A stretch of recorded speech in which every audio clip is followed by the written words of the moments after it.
തിരുവമ്പാടിയിൽ മലയോര വികസന സമിതിയും യു.ഡി.എഫിലെ ഘടകകക്ഷികളും കോൺഗ്രസിനെ കൈവിടുകയാണോ? എന്തുകൊണ്ടാണ് ഘടകകക്ഷികൾക്ക് കോൺഗ്രസിൽ വിശ്വാസമില്ലാതെയാകുന്നത്?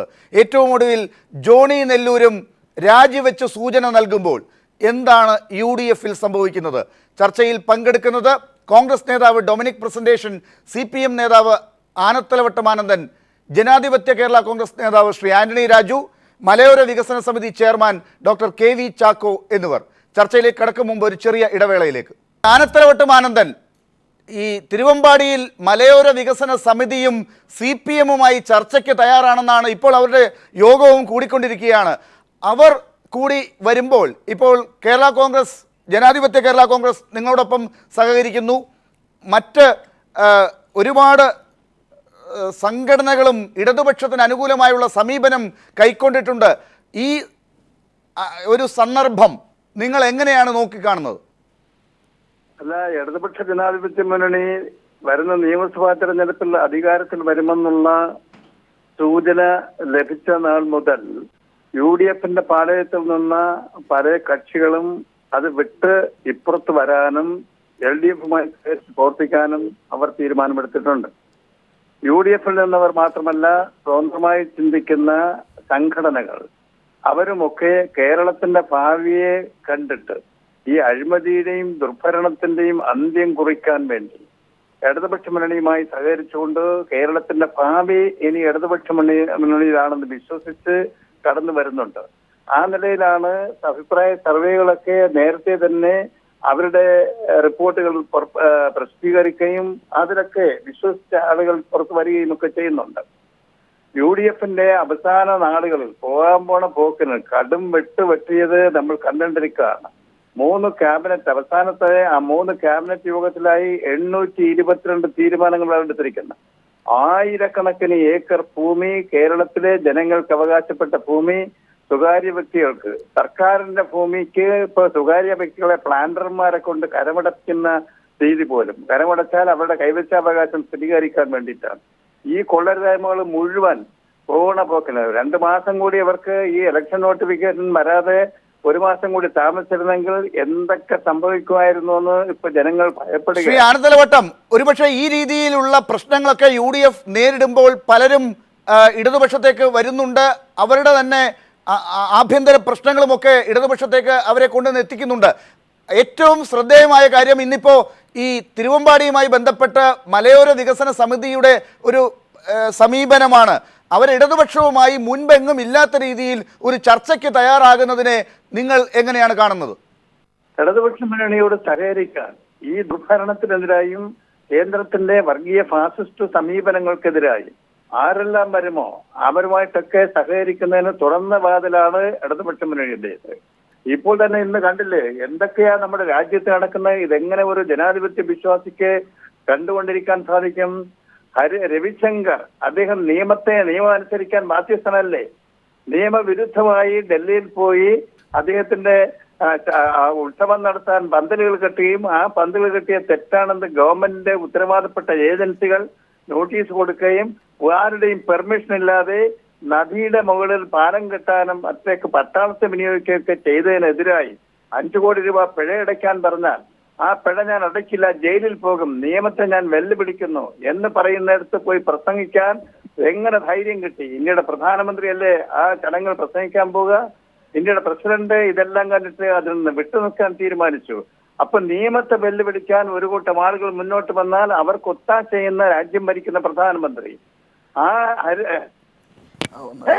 രവിശങ്കറിനെതിരായി കേസ് കൊടുത്ത ആ ഒരു അധ്യാപകനെ, പരിസ്ഥിതിയുടെ ലംഘനം ഇവിടെ നടത്തിയിട്ടുണ്ടെന്ന് കേസ് കൊടുത്ത അധ്യാപകനെ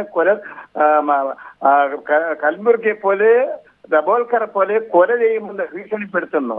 രാജ്യം ഇങ്ങോട്ടാ പോണത്? ഇതെല്ലാം കണ്ടുകൊണ്ടിരിക്കുന്ന, സമാധാനം കാംക്ഷിക്കുന്ന ഒരു ജനാധിപത്യ വിശ്വാസിക്ക് എങ്ങനെയാണ് രംഗത്ത് വന്ന് ഇതിനെ എതിർക്കുന്ന പ്രസ്ഥാനത്തോട് സഹകരിക്കാൻ കഴിയാതിരിക്കുക? ഇതെല്ലാം കണ്ടുകൊണ്ടാണ് ഒരു വിഭാഗം ആളുകൾ, രാജ്യത്തെ സ്നേഹിക്കുന്ന ജനങ്ങൾ ഇടതുപക്ഷ ജനാധിപത്യ മുന്നണിയുമായി സഹകരിക്കാൻ മുന്നോട്ട് വരുന്നത്. അങ്ങനെ വരുന്നവരെയൊക്കെ വെൽക്കം ചെയ്യുന്ന ഒരു സമീപനമാണ് ഇടതുപക്ഷ മുന്നണി എടുത്തിട്ടുള്ളത്. ഇന്ന് ഈ രാജ്യം നേരിടുന്ന വർഗീയ ഫാസിസത്തിന്റെ വെല്ലുവിളിയെയും ഈ അഴിമതിയും ദുർഭരണവും നടന്ന UDF ഗവൺമെന്റിന്റെ ഭരണത്തിനുമെതിരായി യോജിക്കാൻ കഴിയുന്ന ശക്തികളൊക്കെ വരുന്നവരുമായിട്ടൊക്കെ യോജിച്ചുകൊണ്ട് തെരഞ്ഞെടുപ്പിനെ നേരിടുക എന്ന സമീപനമാണ് ഇടതുപക്ഷ ജനാധിപത്യ മുന്നണി എടുത്തിട്ടുള്ളത്. ശ്രീ ആന്റണി രാജു, ജനാധിപത്യ കേരള കോൺഗ്രസിന്റെ ഈ സ്ഥാപനം തന്നെ കർഷകർക്ക് വേണ്ടിയാണ്. നിങ്ങളുടെ നേരത്തെ ഉണ്ടായിരുന്ന കേരള കോൺഗ്രസ് മാണി ഗ്രൂപ്പ് കർഷകർക്ക് വേണ്ടി നിൽക്കുന്നില്ല എന്നുള്ളതൊക്കെയാണ് നിങ്ങൾ ഒരു ഭാഗത്ത് ചൂണ്ടിക്കാട്ടിയത്. മറ്റു പല പ്രശ്നങ്ങളൊക്കെ ഉണ്ടെങ്കിൽ തന്നെയും ഇപ്പോൾ UDF-ൽ നിന്ന് പല കക്ഷികളും ഇപ്പോൾ പുറത്തേക്ക് വരുന്ന രീതിയിൽ പറയുമ്പോൾ കോൺഗ്രസിൽ നിന്ന് തന്നെ, പാലായിൽ നിന്ന് തന്നെ ആളുകൾ ഇന്ന് രാജിവെച്ച് നിങ്ങളുടെ പാർട്ടിയിൽ ചേർന്നിട്ടുണ്ട്. ഇത്തരത്തിലുള്ള സംഭവങ്ങളൊക്കെ നടക്കുമ്പോൾ കോൺഗ്രസ് UDF-ൽ ഘടകകക്ഷികളോട് വേണ്ട രീതിയിലുള്ള നീതി കാണിക്കുന്നില്ല എന്നതാണോ മനസ്സിലാക്കേണ്ടത്? അല്ല, ഞങ്ങളെ സംബന്ധിച്ചിടത്തോളം ഞങ്ങൾ കേരള കോൺഗ്രസ് പാർട്ടിയിലുണ്ടായ രൂക്ഷമായ ഒരു ജനാധിപത്യ ധ്വംസനത്തിനെതിരെ ഞങ്ങൾ നിലപാടെടുത്തു. മാത്രമല്ല, ശ്രീ KM മാണിയുടെ നേതൃത്വത്തിലുള്ള പാർട്ടി കഴിഞ്ഞ കുറേ നാളുകളായി BJP-യുമായി സഖ്യം ചെയ്യുവാനുള്ള രഹസ്യ നീക്കങ്ങൾ ഞങ്ങൾക്ക് ബോധ്യപ്പെട്ടു. പല വിഷയങ്ങളിലും BJP-യുമായി ശ്രീ KM മാണി സന്ധി ചെയ്യുന്നതോടൊപ്പം തന്നെ കോൺഗ്രസ് പാർട്ടിയും വേണ്ട വിധം BJP-ക്കെതിരെ നിലപാടെടുക്കുന്നതിൽ പരാജയപ്പെട്ടു. അപ്പോൾ ഇവിടെ മതന്യൂനപക്ഷങ്ങൾക്കെതിരെ വെല്ലുവിളി ഉയർത്തുന്ന സംഘപരിവാറിൻ്റെ നേതൃത്വത്തിലുള്ള BJP പ്രസ്ഥാനങ്ങളുമായി ഒരു രഹസ്യ ബാന്ധവത്തിന് ശ്രീ KM മാണിയുടെ നേതൃത്വത്തിലുള്ള പാർട്ടി ശ്രമം മറുവശത്ത് നടക്കുമ്പോൾ അതിനെ പ്രതിരോധിക്കാൻ കോൺഗ്രസ് പാർട്ടി തയ്യാറാകാതിരിക്കുമ്പോൾ വലിയൊരു അപകടത്തിലേക്കാണ് സംസ്ഥാനം പോകുന്നതെന്നുള്ള തിരിച്ചറിവ് കൊണ്ടാണ് ഞങ്ങൾ പാർട്ടിക്കകത്തും ഈ വിഷയങ്ങൾ ഉന്നയിച്ചു. അത് ചെവിക്കൊള്ളാതെ വന്നപ്പോൾ ഞങ്ങളുടെ നിലപാടുമായി ജനാധിപത്യ കേരള കോൺഗ്രസ് രൂപവത്കരിച്ചുകൊണ്ട് മുന്നോട്ട് വരികയാണ് ചെയ്തത്. ഈ സന്ദർഭത്തിൽ വിവിധ ഭാഗങ്ങളിൽ ഞങ്ങളുടെ പ്രതീക്ഷകളെല്ലാം അട്ടിമറിച്ചുകൊണ്ട്, അല്ലെങ്കിൽ അതിനപ്പുറത്തേക്ക് ഉള്ളൊരു ജനപിന്തുണ, ജനങ്ങളുടെ ഒഴുക്ക്, ഇന്നലെ വരെ ഞങ്ങളുടെ സംസ്ഥാന കമ്മിറ്റി വരെ മാണി ഗ്രൂപ്പ് കേരള കോൺഗ്രസിൽ നിന്ന് ഭിന്നിച്ചവരാണ് ഞങ്ങളോടൊപ്പം വന്നതെങ്കിൽ ഇന്നു മുതൽ കേരളത്തിൽ അങ്ങോളം ഇങ്ങോളം കാണുന്ന കാഴ്ച കോൺഗ്രസ് പാർട്ടി ഉൾപ്പെടെ ഐക്യ ജനാധിപത്യ മുന്നണിയിലെ നിരവധി കക്ഷികളിൽ നിന്ന് ഇങ്ങനെ ഞങ്ങളുടെ ജനാധിപത്യ കേരള കോൺഗ്രസ് പാർട്ടിയിലേക്ക് ബഹുമാനായ ശ്രീ ഫ്രാൻസിസ് ജോർജ് ചെയർമാനായുള്ള ജനാധിപത്യ കേരള കോൺഗ്രസ് പാർട്ടിയിലേക്ക് ഐക്യ ജനാധിപത്യ മുന്നണിയിൽ നിന്നുമുള്ളൊരു കുത്തൊഴുക്ക് തന്നെ ഈ പാർട്ടിയിലേക്ക് വന്നുകൊണ്ടിരിക്കുന്നത് തന്നെ ഈ രാജ്യത്ത് BJP എന്ന് പറയുന്ന വർഗീയ ശക്തിയെ നേരിടുവാനും അതുപോലെ തന്നെ മലയോര കർഷകരുടെ പ്രശ്നങ്ങൾക്ക് പരിഹാരം കണ്ടെത്തുവാനും ഒക്കെ കോൺഗ്രസ് പരാജയപ്പെട്ടു, ഐക്യമുന്നണി പരാജയപ്പെട്ടു എന്നുള്ളതിൻ്റെ ഏറ്റവും വലിയ സൂചനകളാണ്. കസ്തൂരിരംഗൻ വിഷയത്തിൽ പോലും കോൺഗ്രസ് നേതൃത്വത്തിൽ UPA ഗവൺമെൻറ് എടുത്ത നിലപാടിനെതിരെ അന്ന് ഞങ്ങളുടെ കേരള കോൺഗ്രസ് പാർട്ടി ശക്തമായ ഭിന്നിപ്പ് രേഖപ്പെടുത്തി. P. ജോസഫ് സാറ് പോലും ഒരു ഘട്ടത്തിൽ ക്യാബിനറ്റിൽ പങ്കെടുക്കാത്ത ക്യാബിനറ്റ് ബഹിഷ്കരിക്കുന്ന അവസ്ഥ വന്നു. പക്ഷേ അവിടെയൊക്കെ ശ്രീ KM മാണി ഇവരുമായൊക്കെ സന്ധി ചെയ്യുന്ന അവസ്ഥയിലേക്കാണ് പോയത്. അങ്ങനെ മലയോര കർഷകരുടെ വിഷയങ്ങൾ പരിഹരിക്കുന്നതിനും കേരളത്തിലെ കൃഷിക്കാരുടെ പ്രശ്നങ്ങൾ പരിഹരിക്കുന്നതിനും ഒക്കെ തന്നെ പരാജയപ്പെട്ട ഒരു പ്രസ്ഥാനവുമായി കൂട്ടുചേരുന്നത്, സന്ധി ചെയ്യുന്നതിലുള്ള പ്രതിഷേധമാണ് ഇന്ന് കേരളമെമ്പാടും ആ മേഖലയിലുള്ള ആളുകൾ ഞങ്ങളുടെ ജനാധിപത്യ കേരള കോൺഗ്രസ് പാർട്ടിയിലൂടെ ഇടതുപക്ഷ മുന്നണിയുമായി സഹകരിച്ച് പ്രവർത്തിക്കുവാനുള്ള നീക്കം നടന്നു. ശ്രീ ഡൊമിനിക് പ്രസന്റേഷൻ, ഇതാണ് ഇപ്പോഴത്തെ ഏറ്റവും ഒടുവിലത്തെ അവസ്ഥ. ഈ മലയോര വികസന സമിതിക്കാരും അതല്ലെങ്കിൽ കേരള കോൺഗ്രസുമായി ബന്ധപ്പെട്ട ആളുകളുമൊക്കെ മറ്റൊന്ന് ചിന്തിക്കുന്നുണ്ടെങ്കിൽ കോൺഗ്രസുമായോ UDF-മായോ സഹകരിക്കുന്നതിനപ്പുറമുള്ള സഖ്യങ്ങളെക്കുറിച്ച് അവർ ആലോചിക്കുന്നുണ്ടെങ്കിൽ അത് നിങ്ങളുടെ ഭാഗത്തുള്ള ചില പ്രശ്നങ്ങൾ തന്നെയാണെന്ന് ഇപ്പോഴെങ്കിലും നിങ്ങൾ തിരിച്ചറിയുന്നുണ്ടോ?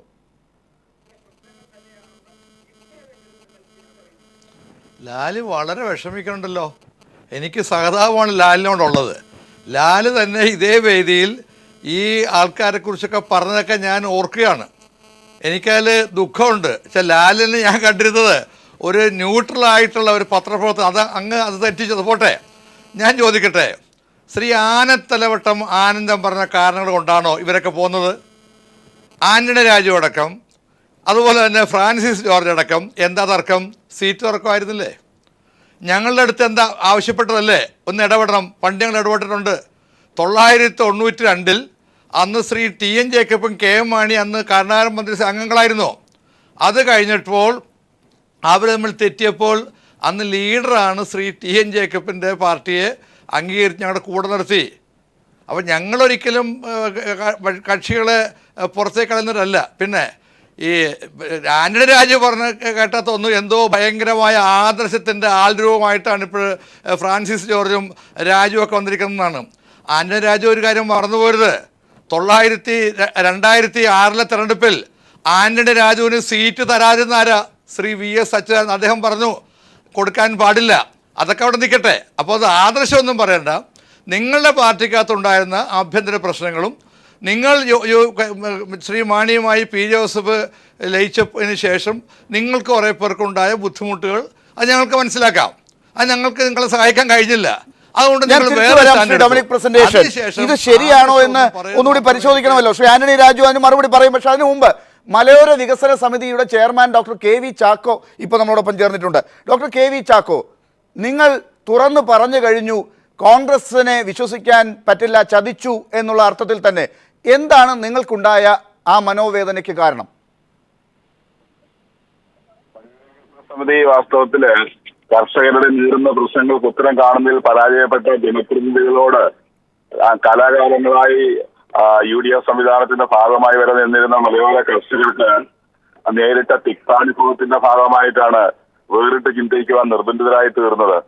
അവരുടെ പ്രശ്നങ്ങള്, കാർഷിക പ്രശ്നങ്ങള്, വന്യമൃഗശല്യങ്ങള്, കിടക്കണികള്, ആത്മഹത്യകള്, ഇതിലൊക്കെ ശ്രദ്ധിക്കപ്പെടാതെ അവസാനം കൂനിന്മേൽ കുരു എന്നതുപോലെ കസ്തൂരിരംഗനും തലയിൽ വന്ന് വീണ് കഴിഞ്ഞപ്പോ ഇതിനൊന്നും പരിഹാരം കാണുന്നതിൽ തെരഞ്ഞെടുക്കപ്പെട്ട ജനപ്രതിനിധികൾ മുമ്പിൽ നിന്ന് നയിക്കാതെ വരികയും അതിന്റെ വേദനയിൽ ആ മലയോര ജനത ഒന്നടങ്കം തീർച്ചയായിട്ടും ഇതിനൊരു പരിഹാരമുണ്ടാകാൻ ജനനേതൃത്വങ്ങൾ വേണമെന്ന് ആഗ്രഹിക്കുകയും ചെയ്തതിന്റെ ഭാഗമായിട്ടാണ് ഞങ്ങൾ ഇത്തരത്തിലൊരു മുന്നേറ്റം നടത്തിക്കൊണ്ടിരിക്കുന്നത്. നിങ്ങൾ ഏതെങ്കിലും തരത്തിൽ ഒരു സീറ്റ് തർക്കം നിങ്ങളുടെ ഭാഗത്തുള്ള ആളുകൾക്ക് എവിടെയെങ്കിലും മത്സരിച്ച് MLA ആകുക എന്നുള്ളതിന് കോൺഗ്രസിന് സാധ്യതയില്ല എന്നുള്ളത് കൊണ്ടാണോ ആ ഭാഗത്ത് നിന്ന് നിങ്ങൾ മാറുന്നത് എന്ന് ആരെങ്കിലും സംശയിച്ചാൽ എന്താണ് മറുപടി? ഇവിടെ അങ്ങനെയാണെങ്കിൽ കാലാകാലങ്ങളായി അവിടെ ജയിച്ചു വന്നിരുന്ന, മലയോര മേഖലകളിൽ ജയിച്ചു വന്നിരുന്ന ജനപ്രതിനിധികൾ ഈ പ്രശ്നങ്ങളെ അഡ്രസ് ചെയ്യാതെ അതിന്റെ സാമുദായിക നേതൃത്വം അടക്കമുള്ള ഇടത് പാർട്ടികളും വലത് പാർട്ടികളുടെ ചില സംഘടനകളും ചേർന്ന് രൂപപ്പെടുത്തിയ പശ്ചിമഘട്ട ജനസമിതി പ്രശ്നങ്ങൾക്ക് വേണ്ടി നിലകൊള്ളുകയും അതിന്റെ നീറുന്ന പ്രശ്നങ്ങൾക്ക് ഉത്തരം കാണാനായിട്ട് പശ്ചിമഘട്ട ജനസമിതി ശ്രമിക്കുകയും ചെയ്തു. അന്നൊന്നും ആരും ഈ പറയുന്ന തെരഞ്ഞെടുക്കപ്പെട്ട നേതൃത്വങ്ങൾ ആരും അതിന്റെ മുന്നിൽ നിന്ന് സഹായിക്കുവാൻ ആ പ്രദേശങ്ങളിൽ ഉണ്ടായില്ല, നിയോജകമണ്ഡലം ഉണ്ടായില്ല എന്നുള്ളത് ഞങ്ങളുടെ വലിയ ദുഃഖമാണ്, വികാരമാണ്. അതിൽ നിന്ന് ഉറവെടുത്തതാണ് ഇപ്പോഴത്തെ ഇത് സീറ്റിന് വേണ്ടിയുള്ളതല്ല, ഉപജീവനത്തിനും അതിജീവനത്തിനും വേണ്ടിയുള്ള ഞങ്ങളുടെ ശ്രമത്തിന്റെ ഭാഗമായിട്ടുള്ള ഒരു മുന്നേറ്റമായിട്ട് ഇതിനെ കണ്ടാൽ മതി. നിങ്ങളുടെ ഈ വികാരം ഇടതുപക്ഷം ആത്മാർത്ഥമായി തന്നെയാണ് ഉൾക്കൊള്ളുന്നത് എന്ന് നിങ്ങൾക്ക് വിശ്വാസമുണ്ടോ? തീർച്ചയായിട്ടും ഞങ്ങൾ പറഞ്ഞിരുന്നു, ഞങ്ങളുടെ ഈ വികാരത്തോട് അനുഭാവപൂർണമായി സഹകരിക്കുന്ന ഏത് വ്യക്തികളും പ്രസ്ഥാനങ്ങളുമായിട്ടും ഞങ്ങൾ ചർച്ച ചെയ്യുമെന്ന്. ഇടതുപക്ഷത്തിന്റെ ഭാഗത്ത് നിന്ന് അത്തരത്തിലുള്ള സ്വാഗതാർഹമായിട്ടുള്ള ഒരു പ്രസ്താവന വരികയും ഞങ്ങൾ അതിനെ സ്വാഗതം ചെയ്യുകയും ചെയ്തിരിക്കുകയാണ് ഈ അവസരത്തിൽ. നിങ്ങളിപ്പോൾ എന്താണ് ഇനി അടുത്ത് ചെയ്യാൻ പോകുന്നത്? CPM അത് ഇങ്ങോട്ട് തന്നെ നിങ്ങളെ ക്ഷണിച്ചു കഴിഞ്ഞിട്ടുണ്ടല്ലോ. ആ അർത്ഥത്തിൽ നിങ്ങൾ ഇനി കൃത്യമായി നിങ്ങളുടെ കർഷക പ്രശ്നങ്ങൾ മുൻനിർത്തിക്കൊണ്ട് ഇടതുപക്ഷവുമായി സഹകരിച്ച് മുന്നോട്ട് പോവുകയാണെങ്കിൽ ഇടത് സ്ഥാനാർത്ഥികൾക്ക് പിന്തുണ കൊടുക്കുക എന്നുള്ളതാണോ നിങ്ങളുടെ ലക്ഷ്യം? തീർച്ചയായിട്ടും ഞങ്ങൾ അങ്ങനെ ഒരു ലക്ഷ്യത്തെ കുറിച്ച് ഇപ്പോൾ ചിന്തിച്ചിട്ടില്ല. മറിച്ച് മലയോര വികസന സമിതി ഈ പ്രദേശങ്ങളിലെ അവരുടെ സ്ഥാനാർത്ഥികളെ മത്സരിപ്പിക്കുന്ന കാര്യം പരിശോധിക്കുമെന്നാണ് ഞങ്ങൾ അവസാനമായി പറഞ്ഞു വെച്ചിരിക്കുന്നത്. ആ പരിശോധന അതിനുശേഷം ഞങ്ങൾ അതിനുവേണ്ടി എല്ലാവരും അതിനോട് സഹകരിക്കാൻ താല്പര്യമുള്ള, മലയോര ജില്ലയിൽ സഹകരിക്കാൻ താല്പര്യമുള്ള ആരെയും ഞങ്ങൾ സ്വാഗതം ചെയ്യുമെന്ന് പറഞ്ഞപ്പോ ആ തരത്തിലുള്ള ഒരു സ്വാഗതാർഹമായിട്ടുള്ള ഒരു മുന്നേറ്റം CPM-ന്റെ ഭാഗത്തുനിന്ന് അല്ലെങ്കിൽ അത് നേതൃനിരയിൽ നിന്നുണ്ടായി എന്നുള്ളത് ഞങ്ങളെ സംബന്ധിച്ചിടത്തോളം സന്തോഷകരമാണ്. പക്ഷെ ഞങ്ങൾ ഈ അഡ്രസ് ചെയ്യുന്ന ഈ പ്രശ്നത്തിൽ ഞങ്ങൾ സഹകരിക്കാനും ഞങ്ങളുടെ നീക്കത്തിൽ ഞങ്ങളോടൊപ്പം നിൽക്കുവാനും തയ്യാറാകുന്ന ആരെയും അത്തരത്തിൽ ഈ മലയോര ജനതയുടെ പ്രശ്നങ്ങൾ പരിഹരിക്കുവാനായിട്ട് ഞങ്ങൾ തന്നെ നേതൃത്വ നിലയിൽ നിന്നുകൊണ്ട് മുന്നേറാനാണ് ആഗ്രഹിക്കുന്നത്. ശ്രീ ആനത്തലവട്ടം ആനന്ദൻ, ഇപ്പോൾ ഈ മലയോര വികസന സമിതിയുടെ ചെയർമാനാണ് ഡോക്ടർ KV ചാക്കോ ഇപ്പോൾ സംസാരിച്ചത്. അദ്ദേഹം പറഞ്ഞ കാര്യങ്ങൾ നിങ്ങൾ മുഖവിലേക്കെടുത്തുകൊണ്ട് തന്നെയാണോ മുന്നോട്ട് പോകുന്നത്? തീർച്ചയായും മലയോര വികസന സമിതിക്കാരുമായി നേരത്തെ തന്നെ അവരുയർത്തുന്ന പ്രശ്നങ്ങളോട് ഞങ്ങൾക്ക് യോജിപ്പാണുള്ളത്. കസ്തൂരിരംഗൻ റിപ്പോർട്ടിനെ സംബന്ധിച്ച് ഈ കഴിഞ്ഞ തെരഞ്ഞെടുപ്പ് കാലത്തൊക്കെ ഈ പാർലമെന്റ് തെരഞ്ഞെടുപ്പെല്ലാം വരുമ്പോൾ അതിന് ആ റിപ്പോർട്ടിന് അതിന്റെ ആപത്തിന് വിധേയരാകുന്ന ആളുടെ കബളിപ്പിക്കുന്ന ഒരു സമീപനമാണ് UDF എടുത്തിരുന്നത്. സിൻസിയറായി അവരെ സഹായിക്കുന്ന പ്രദേശത്തുള്ള ജനങ്ങളെ സഹായിക്കുന്ന ഒരു സമീപനം എടുത്തിരുന്നില്ല. അതിന്റെ ഫലമായി മലയോര വികസന സമിതിയിലുള്ള ആളുകൾ അന്ന് തൊട്ടേ അസംതൃപ്തി പ്രകടിപ്പിച്ച് തുടങ്ങിയിരുന്നു. ഇപ്പോൾ അവർക്കറിയാം ഇവരിങ്ങനെ വെറുതെ വാക്ക് പറയലല്ലാതെ പറ്റിക്കലാണെന്ന് മനസ്സിലായിക്കൊണ്ട് ഇടതുപക്ഷ ജനാധിപത്യ മുന്നണി ഒരു പ്രശ്നത്തിൽ ഒരു നിലപാടെടുത്താൽ അവിടെ ഉറച്ചു നിൽക്കുന്നവരാണ്. അത് പ്രാവർത്തികമാക്കാൻ യാഥാർത്ഥ്യമാക്കാൻ അവരുടെ മാക്സിമം പരിശ്രമം ഇടതുപക്ഷ മുന്നണി നടത്തുമെന്നുള്ളതിലൊക്കെ അവർക്ക് ഉത്തമ വിശ്വാസമുണ്ട്. അങ്ങനെ ഉള്ളത് കൊണ്ടാണ് അവർ ഇടതുപക്ഷ മുന്നണിയുമായി സഹകരിക്കുമെന്ന് ഇപ്പോ പറയാൻ നിർബന്ധമായിട്ടുള്ളത്. അവരുടെ ആ നിലപാടിനെ ഇടതുപക്ഷ മുന്നണി തീർച്ചയായും സ്വാഗതം ഞാൻ ചെയ്യുക. തിരിച്ചെത്താം. ശ്രീ ഡൊമിനിക് പ്രസന്റേഷൻ, ഇതാ നേരത്തെ ശ്രീ ആന്റണി രാജുവിന്റെ കാര്യത്തിൽ രാഷ്ട്രീയം കണ്ട താങ്കൾക്ക് ഈ മലയോര വികസന സമിതിക്കാരെടുക്കുന്ന ഈ നിലപാടും അങ്ങനെ തന്നെയാണോ കാണാൻ പറ്റുന്നത്?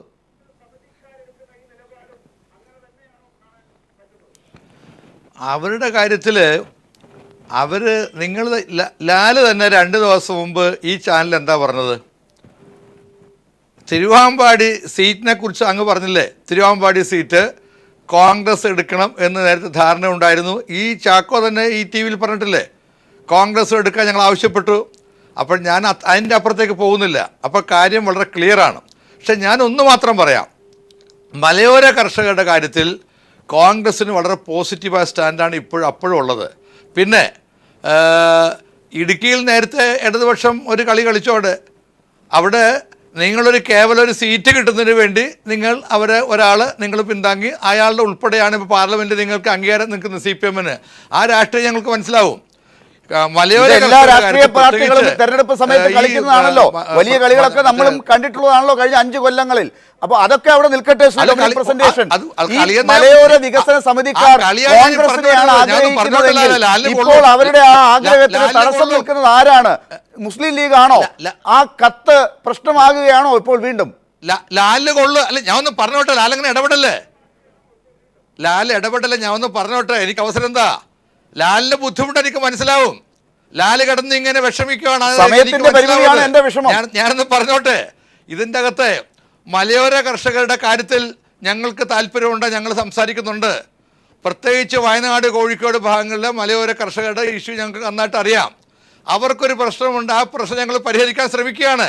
പക്ഷേ ഇവിടെ നിങ്ങളിപ്പോൾ പറഞ്ഞു വരുന്നത് എന്തോ UDF-ന്റെ നയം കൊണ്ട് ഇവരെല്ലാം നയത്തിന്റെ പുറകെ നിങ്ങളുടെ കൂടെ വന്നു എന്ന് പറയുന്നത് എന്താ അർത്ഥം? ഇത് പറയുന്നത് ആരാണ്? ശ്രീ ആന്റണി രാജു, ജനാധിപത്യ കേരള കോൺഗ്രസ് നേതാവ്, ഒപ്പം ശ്രീ KV ചാക്കോയെ പോലുള്ള മലയോര വികസന സമിതിക്കാർ നിങ്ങളുടെ പുറകെ നടന്നതാണ്. കസ്തൂരി രംഗൻ പോലെ, അല്ലെങ്കിൽ രാത്രികാല യാത്രയെക്കുറിച്ച് വയനാടിന്റെ കാര്യങ്ങളിൽ, ഇങ്ങനെയുള്ള കാര്യങ്ങളിൽ മൃഗങ്ങളുടെ ശല്യം, ഇതൊന്നും സാധാരണ കർഷകരെ ബാധിക്കുന്ന കാര്യങ്ങളെക്കുറിച്ച് അവിടെ അഡ്രസ്സ് ചെയ്യാൻ പറ്റുന്ന ആളുകളെ നിങ്ങൾക്ക് താല്പര്യമില്ല. നിങ്ങൾക്ക് വേണ്ട ആളുകൾക്ക് സീറ്റ് ഒപ്പിച്ചു കൊടുക്കുക, ഘടകകക്ഷികൾ തമ്മിൽ ധാരണ ചില രാഷ്ട്രീയ കാരണങ്ങളാൽ അതിൻ്റെ പേരിലുള്ള എഴുത്തുകുത്തുകൾ അങ്ങോട്ടും ഇങ്ങോട്ടും നടക്കുന്നു. ഇതിൽ അവർക്ക് താല്പര്യമില്ല. നിങ്ങളത് മനസ്സിലാക്കുന്നുണ്ടോ?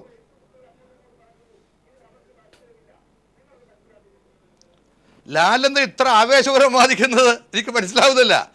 ഞാൻ പറഞ്ഞല്ലോ, ഇപ്പോൾ ഇവർ ഈ ആന്റണി രാജുവായാലും മലയോര കർഷകരും പറയുന്ന റീസൺസ് അല്ല ഇപ്പോഴത്തെ അവരുടെ പ്രശ്നം. അവർ തൽക്കാലം അവരുടെ നേരത്തെ അവർ തന്നെ പറഞ്ഞു എന്തുകൊണ്ടാണ് അവർ പോരുന്നവർ പറഞ്ഞു കഴിഞ്ഞു. ഇപ്പോൾ താത്വികമായ പരിവേഷം കൊടുക്കാൻ ലാലും കൂടിക്കാൻ എനിക്ക് എതിർപ്പൊന്നുമില്ല. ഇതിൽ ഒരു തത്വവും ഇല്ല, ഒരു ഇതുമില്ല. പ്രാദേശികമായ ചില അവരുടെ വികാരങ്ങൾക്ക് UDF-ന് ഇപ്പോൾ തൽക്കാലം അത് അഡ്രസ് ചെയ്യാൻ കഴിയില്ല എന്ന് അവർ പ്രതീക്ഷിക്കുന്നു. ഞങ്ങളത് അഡ്രസ് ചെയ്യും. ശ്രീ ആന്റണി രാജു, നിങ്ങൾ ഈ പറയുന്നതൊന്നുമല്ല, അത് അവർക്കറിയാം. ആ പ്രശ്നം നിങ്ങൾ നേരത്തെ പറഞ്ഞതുമല്ല എന്ന് ശ്രീ ഡൊമിനിക് പ്രസന്റേഷന്റെ കണ്ടെത്തൽ. ജനാധിപത്യ കേരള കോൺഗ്രസ് പാർട്ടിയുടെ രൂപീകരണത്തെ കേവലം സീറ്റുകളുമായി കൂട്ടിക്കുഴയ്ക്കുവാൻ എൻ്റെ സ്നേഹിതൻ ശ്രീ ഡൊമിനിക് പ്രസന്റേഷൻ വല്ലാതെ ബുദ്ധിമുട്ടുന്നത് ജനങ്ങൾ കാണുന്നുണ്ട്. നിങ്ങൾക്കറിയാം, ഞങ്ങൾ ജനാധിപത്യ കേരള കോൺഗ്രസ് രൂപീകരണവുമായി ബന്ധപ്പെട്ട് മാണി ഗ്രൂപ്പിൽ നിന്ന് പുറത്തിറങ്ങിയ ഞങ്ങൾക്ക് 3 പേർക്കും കേരള കോൺഗ്രസ് പാർട്ടിയും ഐക്യ ജനാധിപത്യ മുന്നണിയും സീറ്റ് സ്വർണ്ണ തളികയിൽ വെച്ച് ഞങ്ങളുടെ പുറകെ നടന്നതാണ്, ഞങ്ങളുടെ മുമ്പിൽ കൊണ്ട് വെച്ചതാണ്.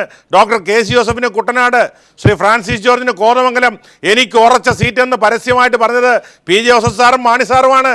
മുഖ്യമന്ത്രി പോലും അതിനെ എൻഡോഴ്സ് ചെയ്തു. അതുകൊണ്ട് സീറ്റ് ഓഫർ ചെയ്തതിന് ശേഷം ഐക്യ ജനാധിപത്യ മുന്നണിയോട് വിട പറയാൻ ധൈര്യം കാണിച്ചവരാണ് ഞങ്ങൾ. അതുകൊണ്ട് ഞങ്ങളുടെ ജനാധിപത്യ കേരള കോൺഗ്രസ് പാർട്ടി രൂപീകരണത്തെ കേവലം കുറേ സീറ്റുകളുടെ പേരിൽ അതിൻ്റെ വലിയ മൂല്യങ്ങളെ അങ്ങ് വില കുറച്ച് കാണുന്നതിനോട് എനിക്ക് യോജിപ്പില്ല. ഞങ്ങളുടെ പാർട്ടിയെ സംബന്ധിച്ചിടത്തോളം, പഴയ മാണി ഗ്രൂപ്പ് കേരള കോൺഗ്രസിനെ സംബന്ധിച്ചിടത്തോളം, അന്ന് ഈ കസ്തൂരിരംഗൻ വിഷയത്തിൻ്റെ ഘട്ടത്തിൽ തന്നെ കേരള കോൺഗ്രസ് പാർട്ടി കോൺഗ്രസിനോട് വിട പറയണമെന്നും കോൺഗ്രസുമായിട്ടുള്ള ബന്ധം ഉപേക്ഷിക്കണമെന്നും തീരുമാനമെടുത്തിരുന്നതാണ്. അതിന് ഞങ്ങളുടെ ചില നേതാക്കന്മാർ അട്ടിമറിച്ചു എന്നുള്ളത് ആർക്കാ മനസ്സിലാകാത്തത്?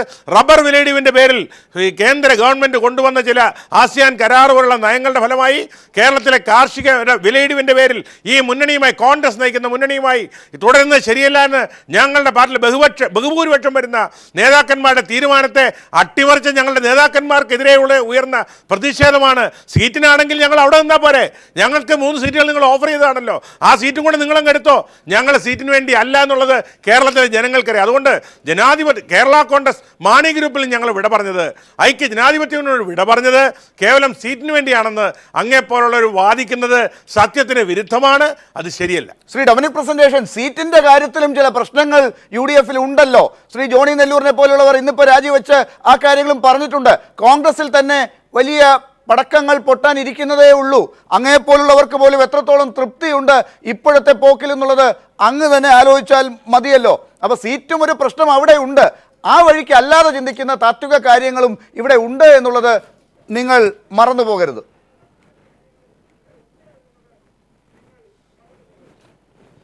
ലാലു വല്ലാതെ മാറിപ്പോയല്ലോ.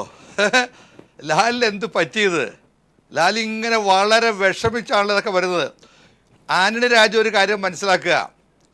ആന്റണി രാജുവിൻ്റെ കാര്യത്തിൽ ആന്റണി രാജുവിന് VS അച്യുതാനന്ദൻ സീറ്റ് തരുമെന്ന് എനിക്ക് പ്രതീക്ഷയില്ല. 2006 അങ്ങേ അപമാനിച്ചാണ്, ഞാനിപ്പോഴും ഓർക്കുന്നുണ്ട്, അങ്ങേ അപമാനിച്ചാണ്. അഴിമതിക്കാരൻ അതവിടെ നിൽക്കട്ടെ. പിന്നെ നിങ്ങൾ സീറ്റ് എന്ന് പറഞ്ഞു കിടക്കണ, നിങ്ങൾ തന്ന സീറ്റ് ഞങ്ങൾ വേണ്ടെന്ന് പറഞ്ഞു. ഞങ്ങൾ സീറ്റ് വേണ്ടെന്നല്ലേ പറഞ്ഞത്? ജനാധിപത്യ കേരള കോൺഗ്രസിന്റെ പ്രശ്നം സീറ്റ് തന്നെയാണ്. ഒരു നിങ്ങൾ കേരള കോൺഗ്രസ് പാർട്ടി വിട്ടതാണ്. പിന്നെ ആരോഫർ ജോസഫും കെ എം മാണിയായിട്ടാണ്, ആന്റണി രാജുവായിട്ടല്ലോ. ചർച്ച നിങ്ങൾ പറയുന്നില്ല. നിങ്ങളുടെ നേതാവ് ശ്രീ PJ ജോസഫ് ഇപ്പോഴും ഞങ്ങളുടെ കൂടെ ഉണ്ട്. ജോസഫ് ഞങ്ങളുടെ കൂടെ അധികാരം വിട്ടുകഴിഞ്ഞ് വന്ന ആളാ PJ ജോസഫ്. ഇടതുപക്ഷ മുന്നണിയിൽ നിന്നും മന്ത്രിസ്ഥാനം രാജിവെച്ചപ്പോൾ ഞാൻ ഇങ്ങനെ ഇടപെട്ടാൽ ഞാൻ നിർത്തുക. ഞാൻ പറയുമ്പോൾ ഞാൻ പറയുക, എനിക്ക് അവസരം തരണം. അങ്ങനെ പറയരുത്. വേറെ അവസരം കൊടുക്കുക ആന്റണി രാജുവിന്. അങ്ങനെ പറയാൻ പറ്റില്ലല്ലോ. അത് ഞാനിപ്പോൾ നിർത്തിയേക്കാം. അത് ലാലാ നോക്കേണ്ടത്. എനിക്ക് വരുമ്പോൾ എന്നെ അതൊന്നും ആദർശമൊന്നും ആന്റണി രാജു പറയണ്ട. ശ്രീ PJ ജോസഫ് അധികാരം വിട്ടൊഴിഞ്ഞ് അന്ന് പ്രതിപക്ഷമായി UDF-ലേക്ക് വന്നാണ്. അന്ന് ആന്റണി രാജു കൂടെ ഉണ്ടായിരുന്നല്ലോ. അന്നൊന്നും ഇതുണ്ടായിരുന്നില്ലേ? എന്തുകൊണ്ട് PJ ജോസഫ് പോകുന്നില്ല? അപ്പൊ ഇത് വ്യക്തിപരമായ ഒന്ന് തിരിഞ്ഞു നോക്കേണ്ടത് ഈ ഘട്ടത്തിലെങ്കിലും അത്യാവശ്യമായിട്ടുള്ള കാര്യമല്ലേ? നിങ്ങളുടെ ഭാഗത്ത് പ്രശ്നമുണ്ട് എന്ന് രാഷ്ട്രീയ ചുവയില്ലാത്ത മലയോര വികസന സമിതിക്കാർ, കർഷകരുടെ സംഘടനകൾ, ഇങ്ങനെ പൊതുസമൂഹത്തിന്റെ ഭാഗമായിട്ടുള്ളവരൊക്കെ പറയുമ്പോൾ നിങ്ങൾ ഒന്ന് കേൾക്കണ്ടേ? രാഷ്ട്രീയമായി ഈ ഘട്ടത്തിൽ സീറ്റിന് വേണ്ടിയുള്ള തർക്കങ്ങൾ ഉള്ളതൊക്കെ അവിടെ നിൽക്കട്ടെ. പക്ഷെ നിങ്ങൾക്ക് തിരുത്താനുള്ള അവസരം ഉണ്ട് ഇപ്പോഴും. അത് നിങ്ങൾ ഏത് രീതിയിലാണ് ചെയ്യാൻ പോകുന്നത്? നിങ്ങൾക്ക് വലിയ പ്രതിസന്ധി തന്നെയല്ലേ തിരുവമ്പാടിയുടെ കാര്യത്തിലെങ്കിലും?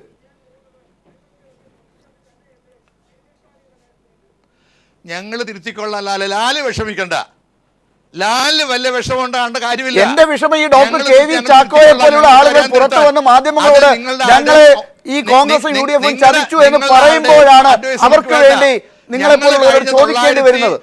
70 തൊട്ട് നിലനിൽക്കുന്ന UDF മുന്നണിയാണ്. ഞങ്ങൾക്കറിയാൻ തിരുത്താൻ. അതിന് നിങ്ങളുടെ ആരുടെ ഔദാര്യവും അഡ്വൈസ് ഞങ്ങൾക്ക് വേണ്ട. നിങ്ങൾ തിരുത്തി ആന്റണി രാജുവും KC ജോസഫും ഫ്രാൻസിസ് ജോർജും ഒക്കെ ഇടതുമുന്നണിയിലേക്ക് പോയി കഴിഞ്ഞു.